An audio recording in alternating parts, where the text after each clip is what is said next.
하나님이여 주의 판단력을 왕에게 주시고 주의 공의를 왕의 아들에게 주소서.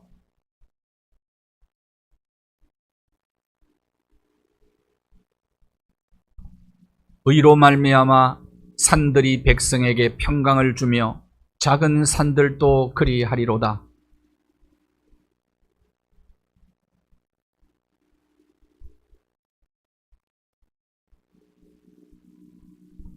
그들이 해가 있을 동안에도 주를 두려워하며 달이 있을 동안에도 대대로 그리하리로다.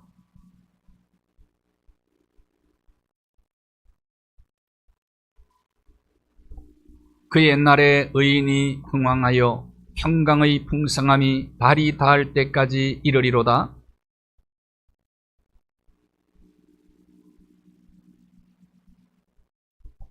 모든 왕이 그의 앞에 부복하며 모든 민족이 다 그를 섬기리로다. 아멘. 나는 전능하신 아버지 하나님 천지의 창조주를 믿습니다. 나는 그의 유일하신 아들 우리 주 예수 그리스도를 믿습니다. 그는 성령으로 잉태되어 동정녀 마리아에게서 나시고 본디오 빌라도에게 고난을 받아 십자가에 못 박혀 죽으시고 장사된 지 사흘 만에 죽은 자 가운데서 다시 살아나셨으며 하늘에 오르시어 전능하신 아버지 하나님 우편에 앉아 계시다가 거기로부터 살아있는 자와 죽은 자를 심판하러 오십니다. 나는 성령을 믿으며 거룩한 공교회와 성도의 교제와 죄를 용서받는 것과 몸의 부활과 영생을 믿습니다. 아멘.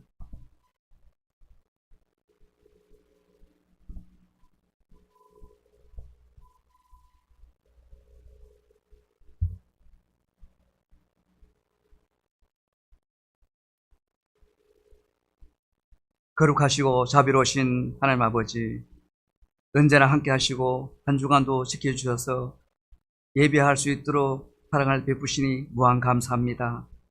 주님 홀로 영광을 받아 주시옵소서. 저희들이 한 주간을 살아오면서 말씀대로 온전히 순종하지 못한 죄를 회개합니다.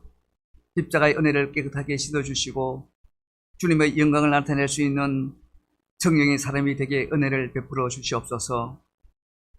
은혜의 주님, 교회도 위기의식을 느끼지 않을 수 없습니다. 습관적으로 드리는 예배가 되지 않도록 주님 간구하오니 주님의 근세와 능력을 잃어가는 교회를 불쌍히 이기시고 불같은 성령으로 붙잡아 주셔서 세상을 치유할 수 있는 교회로 거듭나게 일으켜 주시고 주님 다시 오실 때까지 복음 들고 사마리아 땅까지 나가게 하옵소서. 주님, 이 지구상에는 전쟁과 기근, 지진과 코로나, 질병으로 수많은 사람들이 죽어가고 있습니다. 하나님 아버지의 마음이 얼마나 아파하겠습니까? 결코 그 나라에 죄가 있어 그런 것이 아니라고 주님께서 말씀하십니다. 저희들이 주님의 마음을 공감하고 저들의 나라를 위해서 간절히 기도합니다. 주님 이루하여 주시고 하루속히 회복될 수 있도록 은혜를 베풀어 주시고 평화와 평강을 찾을 수 있도록 구원하여 주시옵소서. 주님, 우리나라에도 긍휼을 베풀어 주시길 원합니다. 위증자들의 사상과 이념, 거짓과 탐욕으로 나라를 혼돈 속에 몰아넣고 있습니다. 저들의 마음을 돌이켜 선한 길로 인도하사 정치, 언론이 바른 길을 갈 수 있도록 인도하여 주시옵소서. 사랑의 주님, 이제는 주님 안에서 성령의 허락하신 뜻을 따라 복된 삶을 살 수 있도록 인도하여 주시고 고통 중의 위로와 성도의 교제가 깊이 뿌리내려 사랑하며 변신과 봉사한 일이 많이 참여하는 교회가 되게 하옵소서. 저희들의 가정도 주님의 형제나는 복된 가정이 되기를 원합니다. 축복해 주시옵소서. 이 시간 말씀을 전가실 목사님의 주님의 능력으로 다하여 주셔서 말씀이 선포될 때에 말씀을 듣는 저희들이 마음속 깊이 심령의 변화가 있어 믿음이 성큼 자라게 도와주시고 시작되는 한 주간도 우리 신앙 부여잡고 승리할 수 있도록 인도하여 주시옵소서. 주님의 은혜가 세상에 가득히를 원합니다. 이 예배 가운데 주의 성령으로 역사하실 줄 믿고 감사드리며 예배의 주관자가 되시는 예수님 이름으로 기도합니다. 아멘.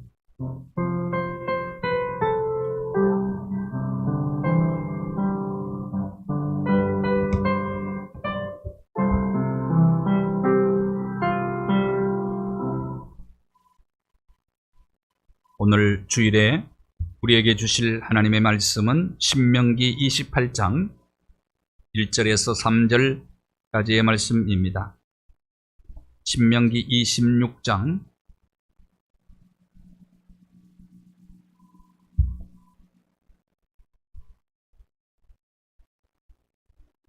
26장 1절에서 3절까지의 말씀을 합독하겠습니다. 다 함께.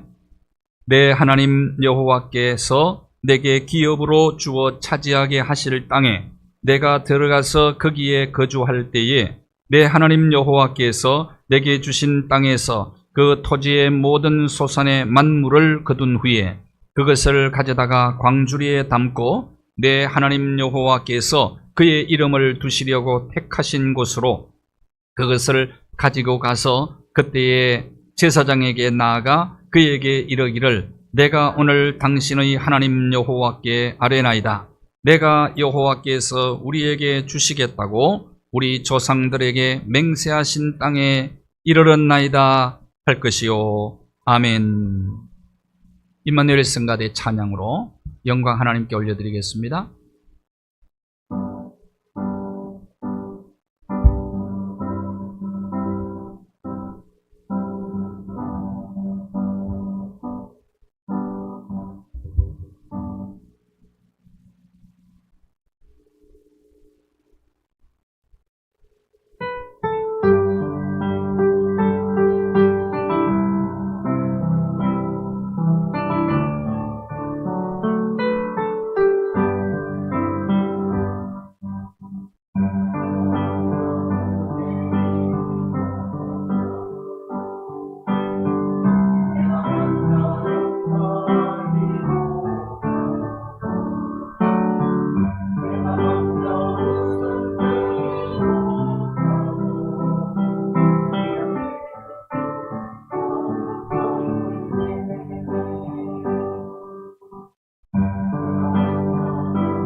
아멘. 예, 은혜로운 찬양 감사합니다.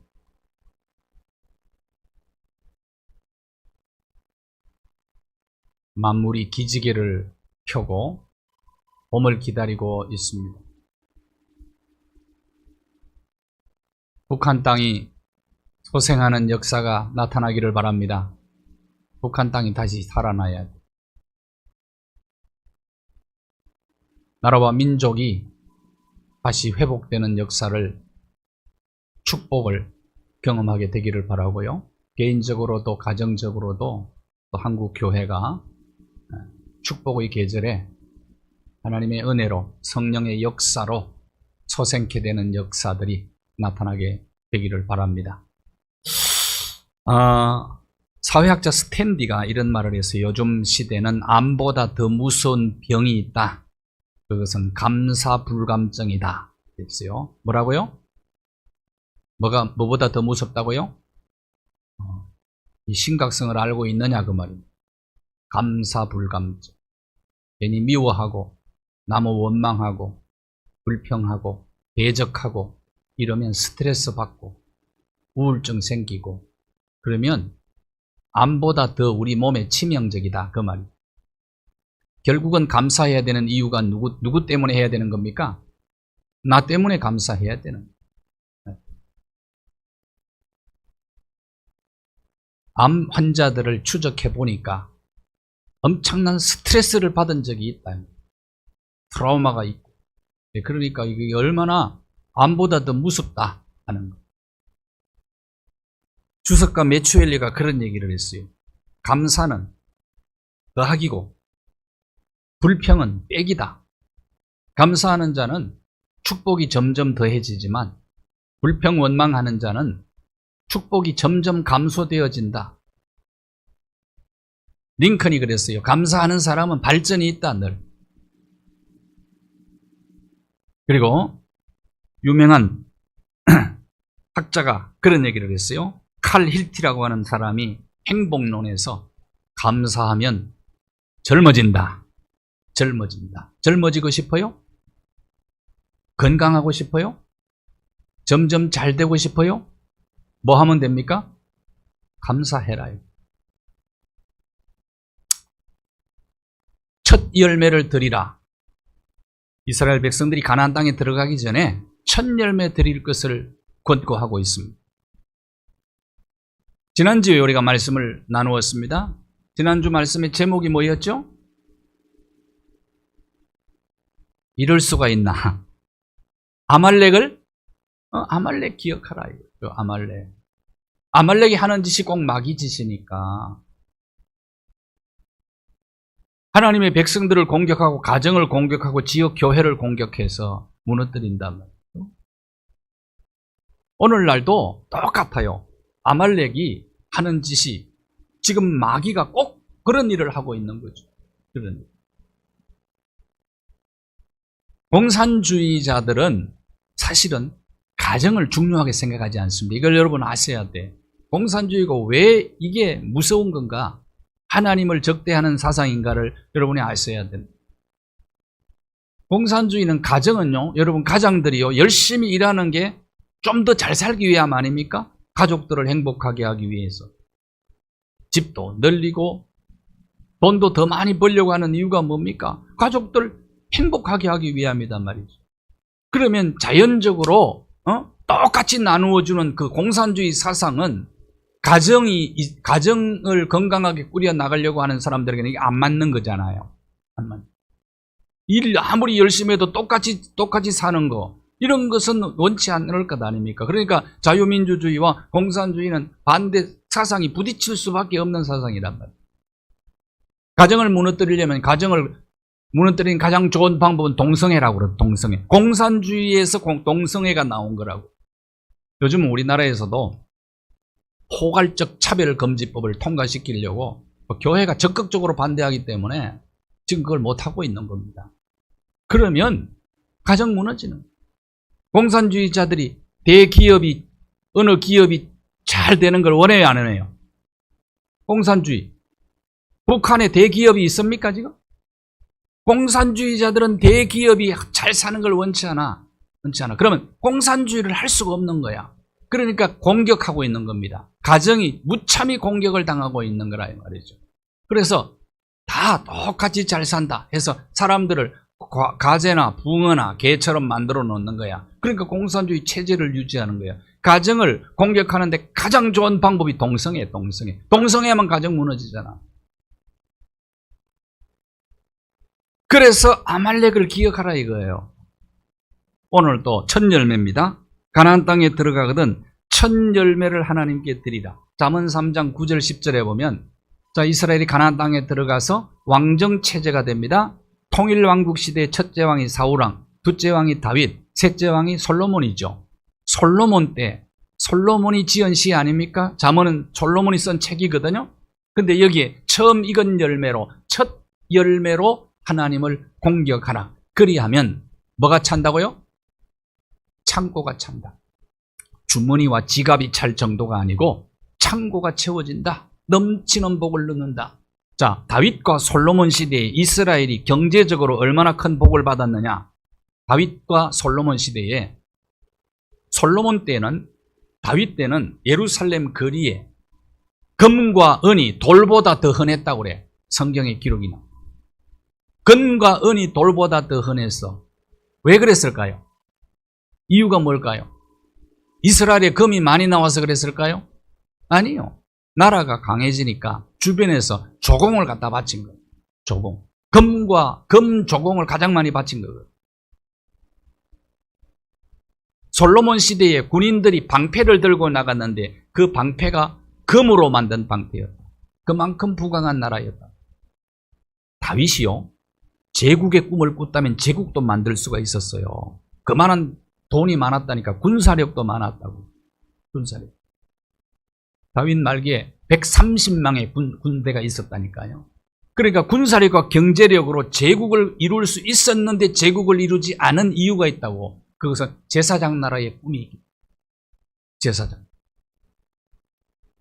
그만큼 자 넘치는 복을 받은 이유가 뭐냐. 솔로몬이 나라를 다스릴 때 다윗과 솔로몬은 나라를 다스릴 때 율법 책을 옆에 펴놓고 율법 전서도 펴놓고 그렇게 나라를 다스린 거예요. 그러니까 하나님의 율법을 따라 첫 열매를 잘 드린 나라였다 그 말입니다. 솔로몬과 다윗 때는. 그래서 나라가 부강해진 거예요. 나라. 주머니나 지갑이 채워지는 정도가 아니라고요. 지갑. 오늘 경제를 가장 중요하게 생각하는데 나라가 잘 사는 비결도 이게 있다는 거예요. 하나님의 율법 따라 살라 이 말이에요. 지켜 행하라. 그 중에 하나가 첫 열매를 하나님 앞에 드리라. 이스라엘이 왜 망했느냐? 바벨론에 포로 잡혀가지고 70년 포로 생활한 이유가 뭐냐? 가서 느낀 게 있어요. 그들이 이렇게 하라고 했는데 하나님 말씀을 안 지키는 거야. 지켜 행하지. 순종하지 않아. 70년 포로 생활하고 돌아와서 느헤미야가 3차 포로 귀환 지도자거든. 총독 임명을 받고 3차 포로 귀환을 해서 수문학 광장에 사람들 모아놓고 부흥회를 할 때 민족적 결단이 느헤미야 10장 35절입니다. 10장 35절. 넘겨주세요. 느헤미야 10장 35절. 기록이 안 됐나요?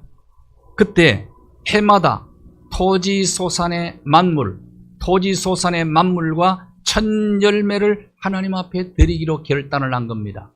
왜 이런 결단을 했을까요? 부흥회 하면서. 왜 이런 민족적 결단을 했을까요? 바벨론 포로 생활을 하면서 깨달은 바가 있는 거예요. 깨달은 게 뭐냐? 우리가 왜 이렇게 망했느냐? 이런 비극을 왜 경험하게 되었느냐? 이유는 첫 열매 드리는 것을 소홀히 했기 때문이다. 그걸 깨달은 거예요. 첫 열매를 드리면은 주로 이 첫 열매와 11조를 가지고 레위인들이 생활을 했어요. 나중에 조금 후에 말씀드리겠습니다만은 마다들을 대신해서 레위인을 구별해서 세웠다고 성경은 얘기합니다. 첫 열매는 또 대표성도 지니거든요. 자, 올해 어떤 나무에 배가 열렸어요. 올해 배가 열렸어. 첫 열매로 배가 열렸어. 그 다음에는 뭐가 열리죠? 그 다음에 사과가 열리죠? 제가 쉬운 질문을 했는데 대답을 안 하시네. 배가 열리죠? 대표성을 지닌 거야. 첫 열매가 배가 열렸으면 그 다음에 배가 열리는 거야. 대표성을 지니는 거라고. 10번째 재앙 때, 출애굽할 때 10번째 재앙 때 마지막 재앙이 장자 재앙이죠. 6월절 때 하나님의 명령 따라 어린 양의 피를 문에다 바른 집은 죽음의 천사가 뛰어넘었죠. 그렇지 않는 집은 애굽 바로왕의 아들부터 종의 아들까지 전부 다 맏아들 다 죽었죠. 그때 애굽의 상황이 어땠을까요? 한 집에만 초상이 나도 동네 전체에 비상이 걸리는 거 아닙니까? 그런데 애굽 전역에 왕궁에서부터 종의 집에까지 전부 다 맏아들이 다 죽었다. 그때 애굽에 통곡하는 소리가 하늘에 사무치지 않았겠느냐. 그때부터 6월절을 제정하는 거예요. 양의 피를 바른 그 집은 죽음의 천사가 뛰어넘었어. 그 집의 맏아들은 다 살은 거예요. 초태생, 짐승의 새끼까지도 다 산 거예요. 그때부터 뭘 제정했느냐? 첫 것은 내 것이다. 여호와의 것이다. 그렇게 제정해 놓은. 그래서 나중에 그걸 누가 대신했느냐 하면 레위인들이 대신했거든. 민수기 8장 16절을 한번 봐요. 그들은 레위인을 얘기하는 겁니다. 내게 온전히 드린 바 된지라. 초태생 맏아들을 누가 대신했다고요?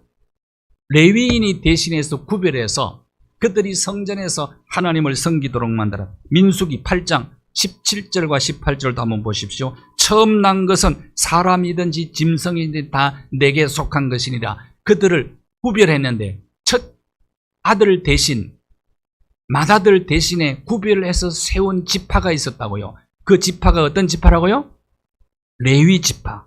그들이 하나님만을 위해서 일을 하는 거야. 성전에서 하나님 섬기는 일. 그런데 이스라엘 백성들이 첫 열매를 안 드리는 거야. 그러면 레위인들이 그것 갖고 생활을 해야 되는데 생활을 못하니까 요즘으로 말하면 뭐 했다는 겁니까? 성전에 일하면서 시간 나면은 아르바이트를 하든지 투잡을. 지금 우리 교단도요, 지금 목사님들도 투잡을 할 수 있다. 다른 직업도 가질 수 있다. 요거 지금 법을 만지작거리고 있어요. 왜냐하면은 교회가 어려운 교회가 너무 많으니까. 우리보다 더 보수 교단인 합동측 교단에서는 이미 이걸 허락을 했고요. 우리 교단도 지금 만지작거리고 있어. 이제 제 친구가 서울장신 총장이 됐는데 그 친구는 일찍부터 이런 의식을 가졌어. 총장이 되고 난 다음에 제일 먼저 한 게 뭐냐면 신학생들도 자격증을 따게 좀 만들자. 그래서 목공기술부터 시키고 있습니다. 지금 목공기술 학과를 개설을 했어요. 시대의 흐름이 그런데, 그러니까 레위인들이 성전에 봉사하다가 돈 벌러 밖으로 나갔다가 오니까 이게 백성들의 신앙의 틀이 흔들리기 시작한 겁니다. 무너지기 시작한 거예요. 그래서 바벨론 포로 중에 이걸 철저히 깨달은 거야. 깨달아. 그래서 우리가 느헤미야가 백성들을 데리고 와서 수문학 광장에서 부흥회하면서 민족적 결단을 하게 만든 겁니다. 첫 열매 바치겠습니다, 하나님 앞. 열매만 첫 열매가 있는 게 아니고 사람만 맏아들이 있는 게 아니고 계명도 첫째 되는 계명이 있습니다. 사두개인들은 부활을 믿지 않았습니다. 그래서 유대인들은 대를 이어갈 때 형이 죽으면 동생이 형수하고 대를 이어갈 수 있도록 애기 낳아야 돼. 그래서 이게 계속해서 한 5명 정도 그렇게 했다. 그러면 천국에서는 이 여인은 누구의 아내가 되겠느냐라고 질문을 했어. 예수님께서 사두개인들의 그 질문에 뭐라고 대답하느냐? 천국은 시집도 안 가고 장가도 안 간다. 부활 때에는요, 부활한 몸은 시집 장가가고 그런 게 아니다. 대답하니 사두개인들이 예수님께 참패를 당한 거지요. 바리새인들이 이 얘기를 듣고 예수님에게 우르르 몰려들은 거예요. 바리새인 중 율법사 하나가 질문을 던진 겁니다. 율법 중에 어느 계명이 가장 첫 번째 되는 계명입니까? 첫째 계명이 무엇입니까? 그때 예수님께서 마태복음 22장 36절 38절에 뭐라고 대답하셨습니까? 마음을 다하고 성품을 다하고 뜻을 다해서 하나님을 사랑하라. 이것이 첫 번째 되는 계명이다. 첫째 계명이 있어요. 자, 이 나라와 민족 가운데서도 하나님께서 첫 열매 민족이 있다는 거예요. 그 첫 열매 민족이 누구냐? 이스라엘입니다. 레위기 2장 3절에 보면 이스라엘은 하나님께서 첫 열매로 세운 나라다. 첫 열매. 그 첫 열매를 통해서 모든 민족을 하나님 복주시기를 원하는 겁니다. 그런데 그 첫 열매를 삼키는 자는 하나님께서 벌을 내린다고 그랬어요. 재앙을 내린다. 누가 첫 열매 민족이라고요? 이게 이스라엘의 축복이에요. 복 중에 복입니다. 첫 열매. 그런데 이스라엘을 삼킨 나라가 무사하지 못했어요. 역사 속에. 한번 보십시오. 북쪽 이스라엘을 삼킨 나라가 아수르라는 제국입니다. 아수르 대제국. 그래서 주전 722년에 아수르 제국에 의해서 나라가 완전히 망했어요. 그런데 그 이스라엘을 삼키고 난 아수르가 남유다도 삼키겠다고 호위하고 18만 5천 대군을 이끌고 왔어요. 사네립이라는 왕이. 그때 히스기야가 선전 포고문을 가지고 하나님 앞에 나아가서 통곡하며 눈물로 기도해요. 그때 하룻밤 사이에 18만 5천 대군이 전멸합니다. 전멸. 어떻게 죽었을까요? 하룻밤에 18만 5천이 어떻게 죽었을까? 학자들은 이런 얘기를 해. 패스트, 전염병이 싹 돌아버렸다. 그럼 얼마든지 죽을 수 있다. 18만 5천 대군을 잃어버린 아수르 왕이 군사력을 다 잃어버린 거다. 그리고 나서 자기 나라에 돌아갔는데, 신전에 들어갔는데 자기 아들들에게 칼에 맞아 죽어. 그리고 난 다음에 제국이 무너집니다.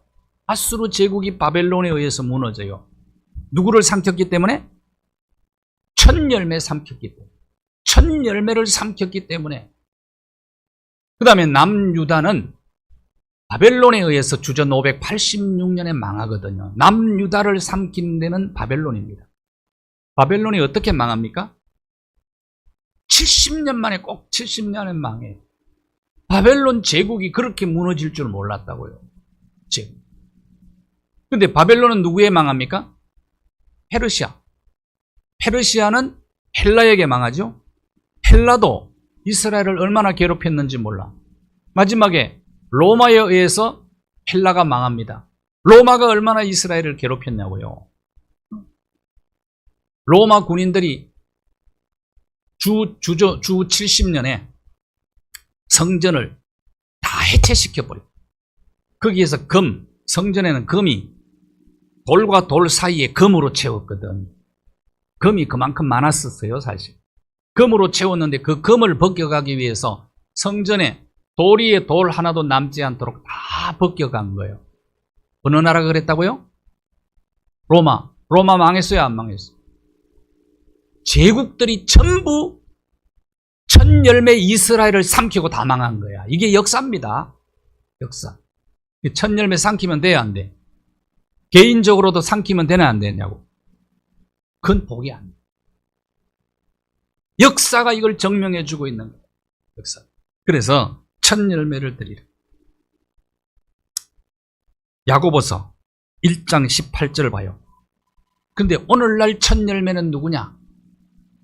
우리가 첫 열매라는 거야. 우리가. 우리를 통해서 하나님은 많은 사람들을 구원하기를 원하는 거죠. 야고보 1장 18절. 고린도전서 15장 20절에 보면 부활의 첫 열매를 말씀합니다.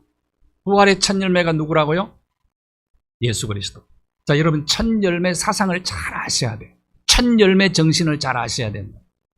예수 그리스도가 부활의 첫 열매요.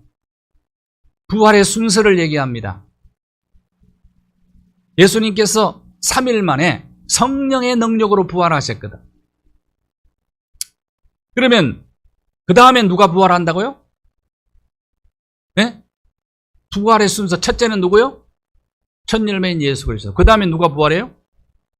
그리스도에게 속한 자. 저와 여러분이 부활한다고. 부활의 순서입니다. 부활의. 그러면 마지막에는 누가 부활할까요?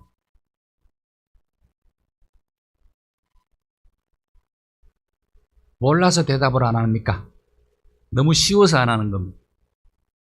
부활의 첫 열매는 예수님. 두 번째는 누구요? 예수님께서 재림하실 때에 저와 여러분이 두 번째로 부활해요. 그 다음에 누가 부활하느냐? 천년 왕국이 끝난 다음에 예수 안 믿는 사람들이 부활을 해요. 부활해. 그러니까 인류 역사 속에 이 세상에 태어난 모든 사람은 다 부활을 합니다. 근데 부활의 종류가 다를 뿐이지. 생명의 부활과 심판의 부활 종류가 다를 뿐이지. 모든 사람이 부활을 합니다. 근데 부활에도 영광이 있다고요. 부활의 영광. 부활의 영광. 고린도전서 15장 23절을 보십시오. 24 했어요? 41절. 해의 영광과 달의 영광과 별의 영광, 요 부활의 영광을 얘기하는 겁니다. 자, 여러분 물어보겠어요. 여러분이 앞으로 부활할 때 해의 영광으로 부활할 것 같아요? 달의 영광으로 할 것 같아요? 별의 영광으로 할 것 같아? 예? 우리의 바람이죠. 부활의 영광, 부활의 영광의 차이가 있어요. 예수님처럼 시간과 공간을 초월하는 영광스러운 부활체가 될 겁니다. 부활체가 될 텐데, 그러네 영광의 반열이 다 다르다. 영광이.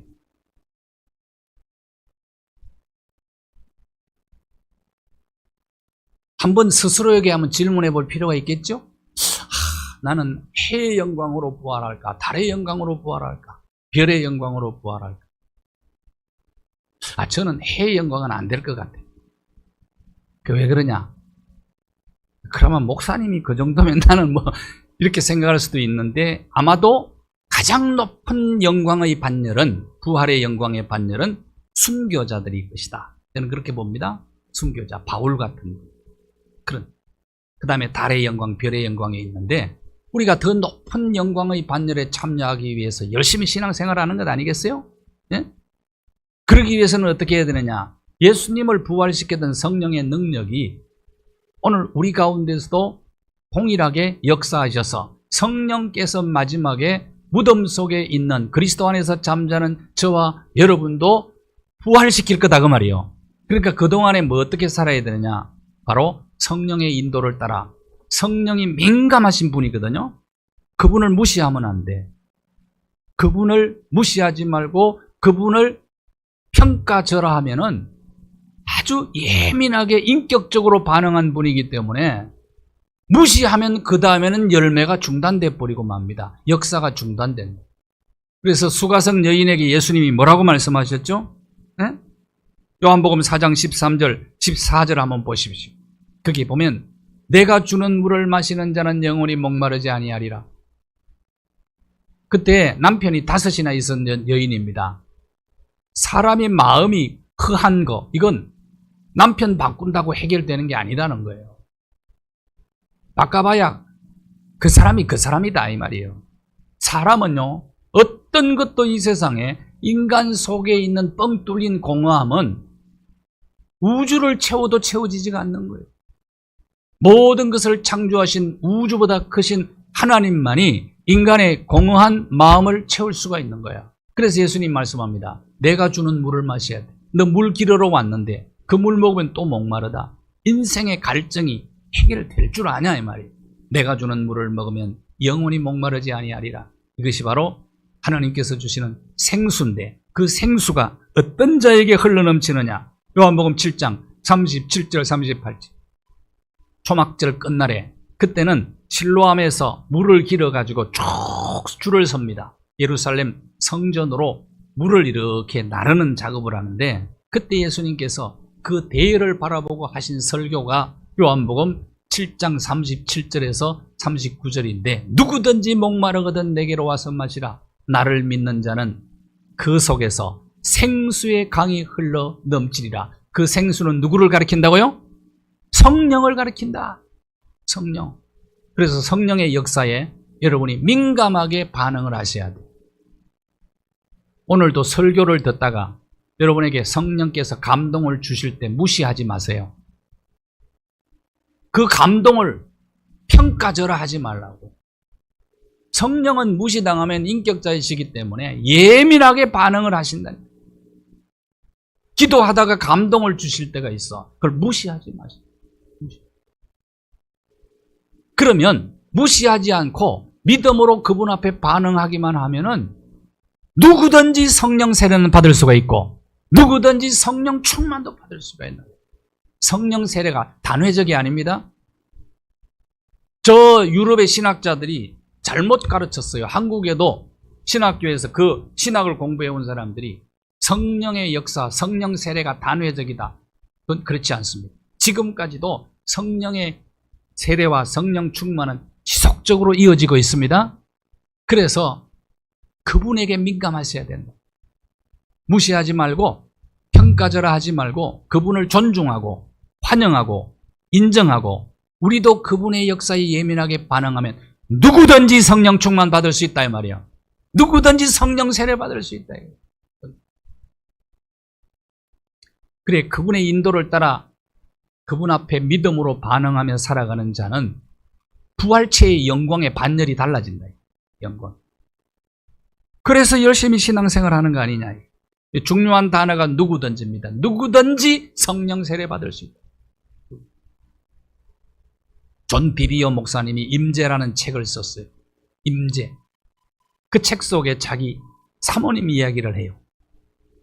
신혼 때 목사님 부부가 많이 싸웠.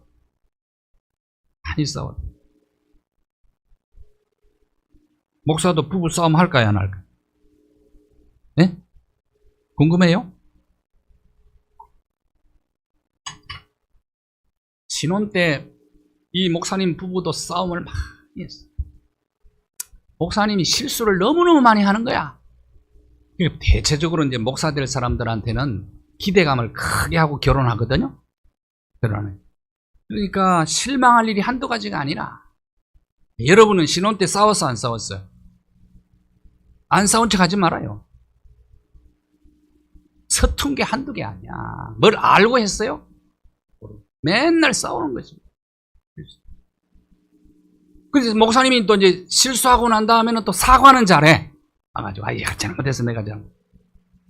사과도 또 실수할 때마다 하니까 이 사모님이 화가 난 거야. 당신이 변화되고 난 다음에 사과를 해야지. 왜 맨날 사과만 하냐고. 또 실수를 해. 또 약속은 철저히 해놓고. 그 나중에는 이제 또 화가 난 거예요. 이제는 당신 사과하는 꼴도 보기 싫으니까 완전히 당신 삶이 바뀌면 사과하라.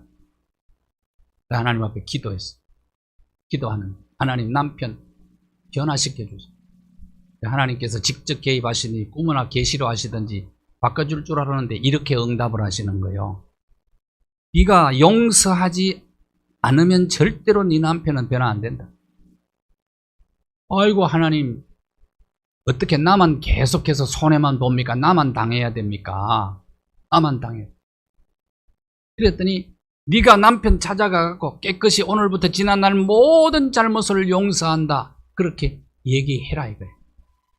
너무 강력하기 때문에 남편을 용서할 것인지 남편의 잘못을 계속해서 붙잡고 있을 것인지를 고민을 하다가 너무 강력한 말씀이라 가서 그 말을 전합니다. 그리고 깨끗이 용서한다. 그때 비비어 목사님이 변화가 되었어.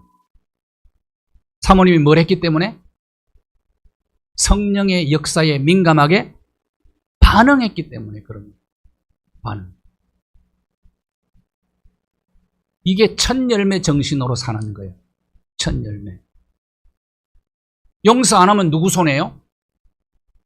계속해서 그래 살았으라면 그 사모님은 아마 스트레스, 우울증, 암으로 갈 수도 있지. 자, 그러면 첫 열매를 드리는 이 정신 가지고 우리가 예수를 믿으려면 어떻게 해야 되느냐? 신앙 고백이 확실해야 됩니다. 신앙 고백. 고린도전서 16장 15절에 보면요, 첫 열매를 통해서 하나님은 일하시는 걸 알 수 있어. 아가야 지방에 스데반의 집이 첫 열매라고 그랬거든. 넘겨봐요 한번. 고린도전 16장 15절. 넘겨보세요. 16장 15절. 아가야의 첫 열매가 고린도전서 16장 15절입니다. 첫 열매 그 통해서 아가야 지방 전체가 이제 구원을 받는 거죠. 빌립보 지방의 빌립보 도시의 첫 열매는 어느 가정이었죠? 루디아. 자주장사 루디아. 기억나시죠? 루디아. 그 집에서 교회가 시작됐거든. 그러니까 첫 열매 정신 가지고 자기 집을 내놓았어. 교회로. 아가야 지방에는 스데바나라는 사람이 첫 열매 정신으로, 그러니까 이 첫 열매가 중요한 거죠. 제가 말씀드렸던 늘 1907년 저희 고향 교회가 저희 집에서 시작됐거든. 저희 정조 할아버지. 그래서 이제 지금도 보니까 그 우리 동네 많은 분들이 예수를 믿고 또 그 후손들 가운데 목사님들 중에 그런 가정들이 많더라고. 자기 집에서 시작된 그런 가정들이 있더라고 보니까. 그럼 목회자들이 많이 배출되었죠. 이 첫 열매 정신이 그래서 중요하다. 자, 이런 첫 열매를 드리려면 어떻게? 자, 신명기 잠깐 정리해 드릴게요. 신명기 1장부터 4장까지는 광야 여정을 소개하고 있어요. 5장부터 오늘 본문이 있는 26장까지가 신명기의 핵심입니다. 구약 모세가 받은 모세의 율법을 반복해서 얘기하고 있어요. 27장부터 30장까지는 이 계명 따라 살면 복받고 그렇지 않으면 저주받는다. 그 얘기하고 있고요. 그 다음에 31장부터 32장까지 축복 얘기하고, 모세의 찬양이고 12지파 축복하는 거고, 34장은 모세의 마지막 그려놓고 있는데요. 핵심이 뭐냐? 율법인데 그 율법을 잘 지켜 행하라. 로마서 12장 1절 한번 보십시오. 너희 몸을 하나님이 기뻐하시는 거룩한 산제물로 드리라. 이는 너희가 드릴 영적 예배니라. 그러니까 돈을 어디서 쓰는 거 보면 그 사람 알 수가 있고요. 그 몸을 어디에다가 헌신하느냐 보면 알 수가 있어요. 교회 와가지고 여러분이 지금 이 시간에 예배 드리기 때문에 여러분의 몸이 지금 구별된 몸 아닙니까? 내 몸이 이상한 곳에 가 있으면 벌써 그 상태가 잘못된 것 아닙니까? 물질도 그렇고 몸도 그렇고 그렇다. 그래서 신앙 고백이 중요한데 보십시다. 신명기 26장 3절에 보면은 가나안 땅을 하나님께서 우리에게 주셨다는 신앙 고백이에요. 그런데 우리가 애굽에 종살이 할 때는 우리가 부르짖을 때 하나님이 들으셨습니다. 26장 7절 8절을 보십시오. 우리가 부르짖을 때 들으셨습니다. 우리가 당하는 고난과 압제를 하나님이 보시고 강한 손과 편팔로 우리를 애굽에서 인도해 내셨습니다. 그리고 젖과 꿀이 흐르는 가나안 땅에 들어오게 하셨고 우리 조상들은 원래 저 우상 숭배하던 사람입니다. 26장 5절 한번 보십시오. 우리 조상 방랑하는 아람 사람이 아브라함을 두고 얘기하는 겁니다. 그런데 아브라함이 가나안 땅에 와서 살다가 70명이 애굽으로 내려갔어요. 70명이. 그러니까 애굽한 것도 하나님의 은혜였다. 흉년이 들었기 때문에 내려간 건데 거기서 큰 민족을 이룬 것. 신앙 고백이죠. 전부 다. 이 모든 걸 누가 하셨다고요? 하나님이 하셨습니다. 결국은 젖과 꿀이 흐르는 가나안 땅. 신명기 26장 6절. 그렇게 학대를 받았는데도 점점 번성해서 민족을 이루게 되었습니다. 섭리하신 하나님. 이곳에 와서 젖과 꿀이 흐르는 땅에서 농사를 지어서 첫 열매를 거두어 하나님께 가져왔습니다. 결국은 어떻게 됩니까? 첫 열매를 드리면 하나님이 기뻐하고 우리의 이웃도 기뻐하는 거예요. 26장 11절 다 함께 읽겠습니다. 결론입니다. 시작.